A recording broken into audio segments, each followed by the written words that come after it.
జిల్లా మంగపేట మండల వాసులు గత కొన్నేళ్లుగా బస్టాండ్ సౌకర్యం లేక ఇబ్బందులు ఎదుర్కొంటున్నారు. ఎన్నికల సమయంలో ఎమ్మెల్యేగా ఉన్న సీతక్క మంగపేట ప్రజలకు ఇచ్చిన హామీ మేరకు 52 లక్షల నిధులు మంజూరు చేసి నిర్మాణ పనులకు శంకుస్థాపన చేశారు. మండల కేంద్రంలోని రైతు వేదిక ప్రాంగణంలో ఆడపడుచులతో ఏర్పాటు చేసిన బతుకమ్మ సంబరాల్లో పాల్గొని ఆటలాడారు. అనంతరం మీడియాతో సీతక్క మాట్లాడుతూ పెరిగిన గ్యాస్ ధరలకు 1300 నుండి 500 రూపాయలకు అందజేస్తున్నామన్నారు. 100 ఎకరాలు ఉన్న రైతులకు ఫ్రీగా కరెంటు వచ్చిందే కానీ ఒక బుగ్గ ఒక ఫ్యాను వాడే నిరుపేదల కోసం 200 యూనిట్ల కరెంటు ఫ్రీ అమలులో ఉందన్నారు. మహిళలకు దసరా పండుగ సందర్భంగా కానుకగా 100-120 రూపాయల చీరలు కాకుండా వారికి నచ్చిన చీరలు మహిళా సంఘాల వివోల ద్వారా తెలుసుకొని 1,30,00,000 చీరలు రాబోయే రోజుల్లో పంపిణీ చేస్తామన్నారు. ఈసారి అందికపోవచ్చు కానీ నేతన్నకు పని కల్పించి మహిళలకు నచ్చిన చీరలు అందజేస్తామని మంత్రి సీతక్క తెలిపారు.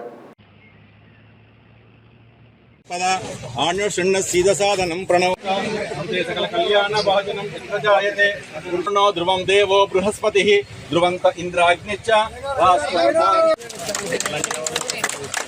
అన్నకి చేతులు వేయకండి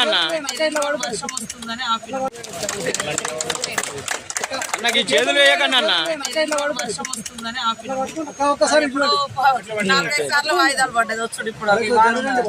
ఓం ప్రాణాయ స్వాహ.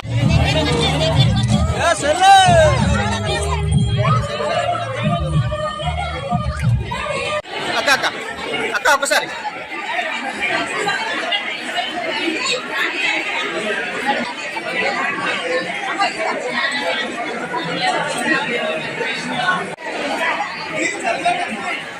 అలాగే పోకండి అలాగే పోకండి.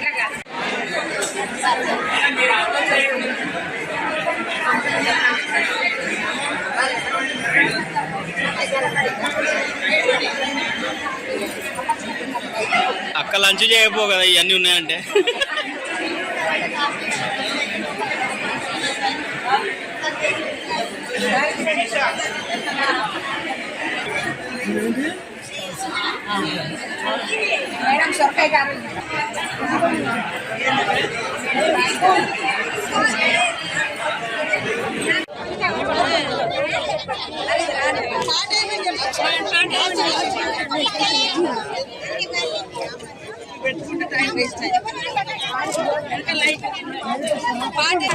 డ్యాన్స్లు వేసుకోండి, రికార్డ్ డ్యాన్స్లు వేసుకోండి అన్నాడు.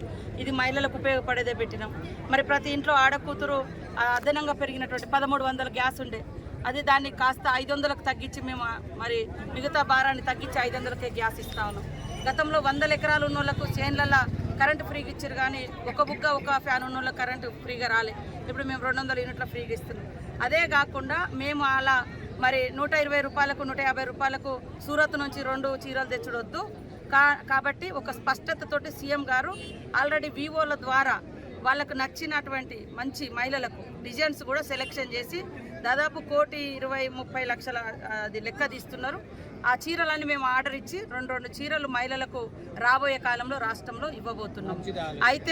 అయితే ఈరోజు బతుకమ్మ టైంకు మేము అందియకపోవచ్చు కానీ బతుకమ్మ అప్పుడు వాళ్ళకి నచ్చిన చీరలు కొనుక్కుంటున్నాం కాబట్టి చాలా చీరలు చేన్లలో చిలకల కాడ ఉంటున్నాయి. కాబట్టి నేతన్నకు పని ఇచ్చి మహిళలు ఉపయోగించుకునే విధంగా మరి బాగుండాలన్నటువంటి లక్ష్యంతో మేము ఆ చీరలను మహిళా గ్రూపుల ద్వారానే సెలెక్షన్ చేసి డిజైన్స్ కూడా వారికి అందించడం జరుగుతుంది. కాబట్టి ఈరోజు మా ప్రభుత్వం ఉన్నప్పుడు మరి గతంలో 9 రకాల సరుకులు ఇచ్చేది కానీ వాళ్ళు ఒక చీర ఇంటికి ఒక చీర ఇచ్చి చీరలు ఆ చీరలలో కూడా ఎంత సూరత్ నుంచి వచ్చినాయి మీకు తెలుసు. సాక్షాత్తు కేటీఆర్ అసెంబ్లీలో ఒప్పుకున్నటువంటి. కాబట్టి చేనేతన్నలకు ఉపయోగపడాలి, మహిళలకు వాడిన తర్వాత కూడా కనీసం ఇంట్లో ఏదో ఒకటి అన్నట్టుగా ఉండాలి కానీ అది రాగానే పట్టుకపోయి బెరుకుగా పడేసే వాళ్ళు కూడా చాలా జరిగింది. కాబట్టి ఒక నాణ్యతతో కూడినటువంటి వాటికి ఆర్డర్ ఇవ్వడం జరిగింది. అవి తొందరలోనే మేము పంపిణీ చేస్తాం.